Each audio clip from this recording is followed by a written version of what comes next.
श्री सुखदेव जी कहते हैं, परीक्षित, भगवान बलराम जी के मन में ब्रज के नंद बाबा आदि स्वजन संबंधियों से मिलने की बड़ी इच्छा थी और उत्कंठा थी। अब वे रथ पर सवार होकर द्वारिका से नंद बाबा के ब्रज में आए।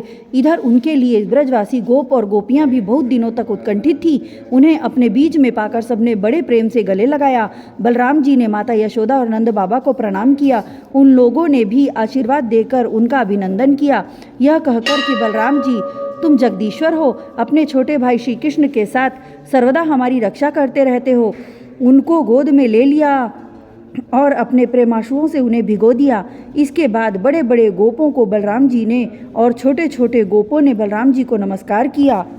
वे अपनी आयु, मेल जोल और संबंध के अनुसार सबसे मिले जुले ग्वाल बालों के पास जाकर किसी से हाथ मिलाया, किसी से मीठी मीठी बातें की, किसी को खूब हंस हंस कर गले लगाया। इसके बाद जब बलराम जी की थकावट दूर हो गई तब वे आराम से बैठ गए। तब सब ग्वाल उनके पास आए। इन ग्वालों ने कमल नयन भगवान श्री कृष्ण के लिए समस्त भोग, स्वर्ग और मोक्ष तक त्याग रखा था। बलराम जी ने जब उनके और उनके घर वालों के संबंध में कुशल प्रश्न किया तब उन्होंने प्रेम गदगद वाणी से उनसे प्रश्न किया, बलराम जी, वसुदेव जी आदि हमारे सब भाई बंधु सकुशल हैं ना?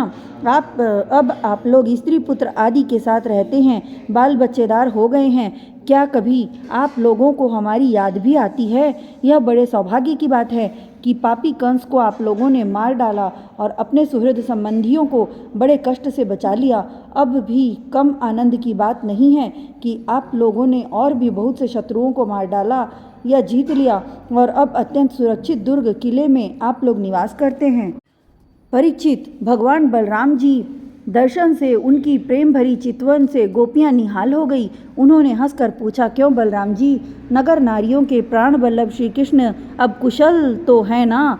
क्या कभी उन्हें अपने भाई बंधु और पिता माता की भी याद आती है? क्या वे अपनी माता के दर्शन के लिए एक बार भी यहाँ आ सकेंगे? क्या महाबाहु श्री कृष्ण कभी हम लोगों की सेवा का भी कुछ स्मरण करते हैं? आप जानते हैं कि स्वजन संबंधियों को छोड़ना बहुत ही कठिन है, फिर भी हमने उनके लिए माँ बाप, भाई बंधु, पति पुत्र और बहन बेटियों को भी छोड़ दिया।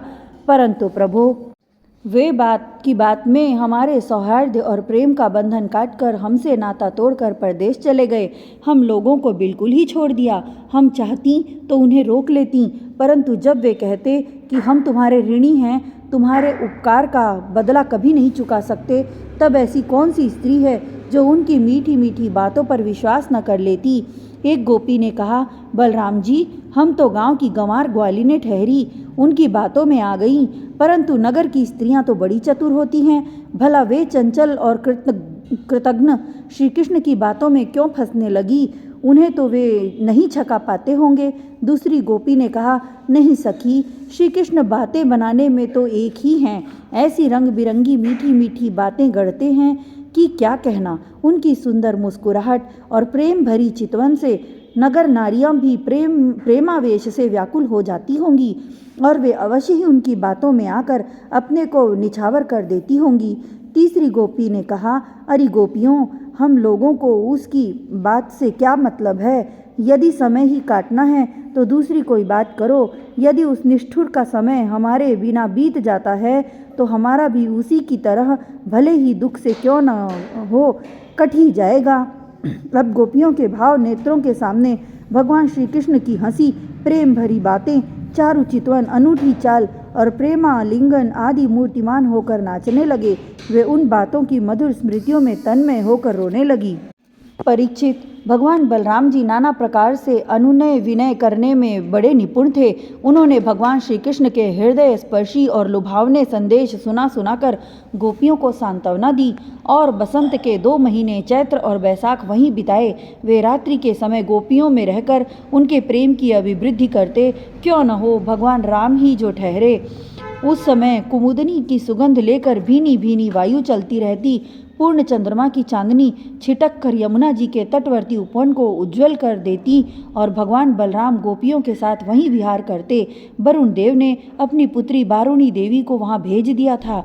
वह एक वृक्ष के खोड़र से बह निकली उसने अपनी सुगंध से सारे वन को सुगंधित कर दिया।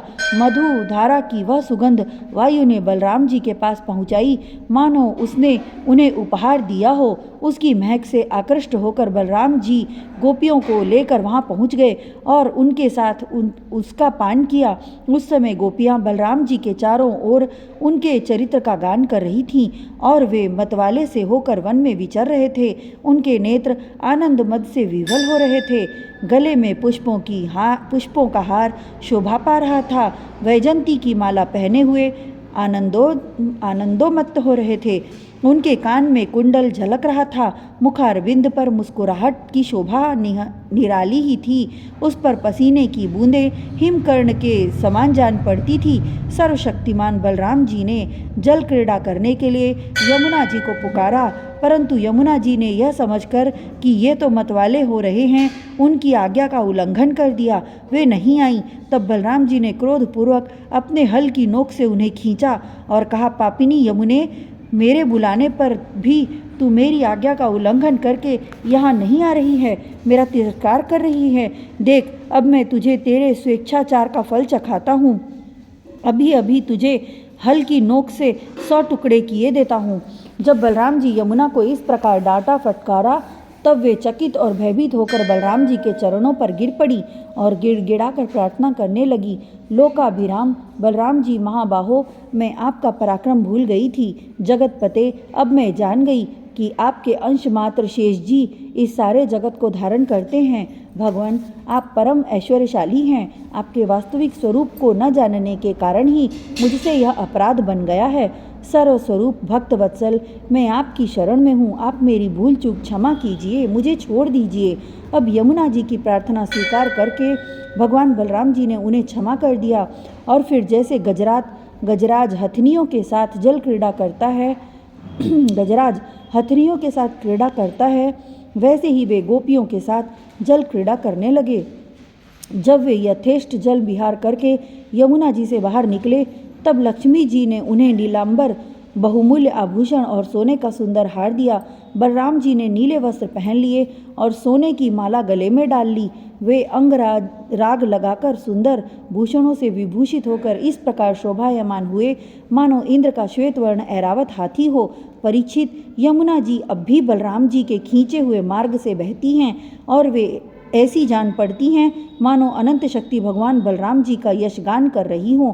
बलराम जी का चित्त ब्रजवासिनी गोपियों के माधुर्य से इस प्रकार मुग्ध हो गया है कि उन्हें समय का कुछ ध्यान ही नहीं रहा। बहुत सी रात्रियां एक रात के समान व्यतीत हो गईं। इस प्रकार बलराम जी ब्रज में विहार करते रहे।